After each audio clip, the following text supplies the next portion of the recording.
Hello everyone, I'm Tina from CMC Markets. Welcome to the weekly outlook where I will be taking you through the key events and issues in the global markets this week.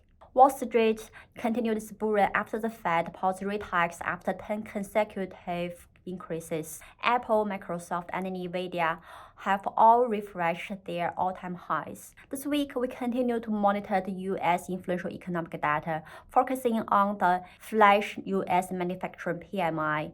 The economic activities in the U.S. manufacturer contracted for 6 months in the last 7 months in May, and the data is expected to post another contraction in June, reflecting the weak global demand.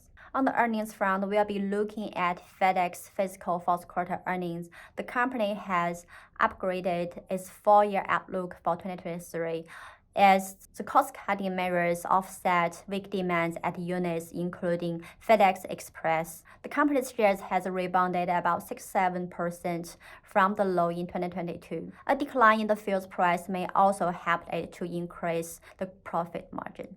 China's rebound again becomes the focus of the global markets as the Central Bank of China unexpectedly cut its short-term borrowing rates last week, boosting the broad sentiment across Asia, with Hang Seng Index up about 10% in June. Following a slew of weak economic data in both April and May, the Chinese government is expected to further expand its stimulus measures.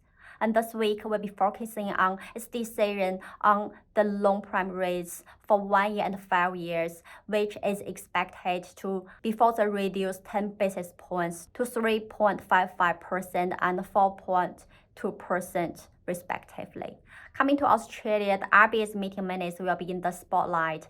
The Reserve Bank unexpectedly raised interest rates by another 25 basis points to 4.1% this month due to sticky inflation and robust employment data. The National Bank of Australia forecasts the Reserve Bank to peak the rate at 4.6%, indicating another 2 times the rate hikes at least this year. Number 4, New Zealand. The country's first quarter GDP fell by 0.1%, following by a negative growth of 0.6% in the final quarter 2022, which implies the country has entered a technical economic recession. The trade balance data for May will be a focus this week, which will be released on Thursday.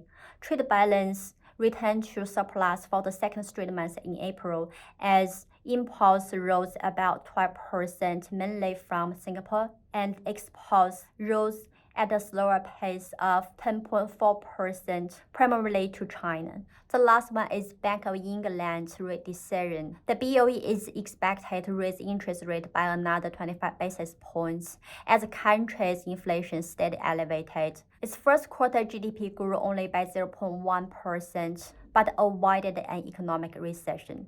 That's all on the horizon this week. If you have any questions, please leave a comment and I will get back to you. Subscribe to the channel for future videos, and I wish you a great week ahead.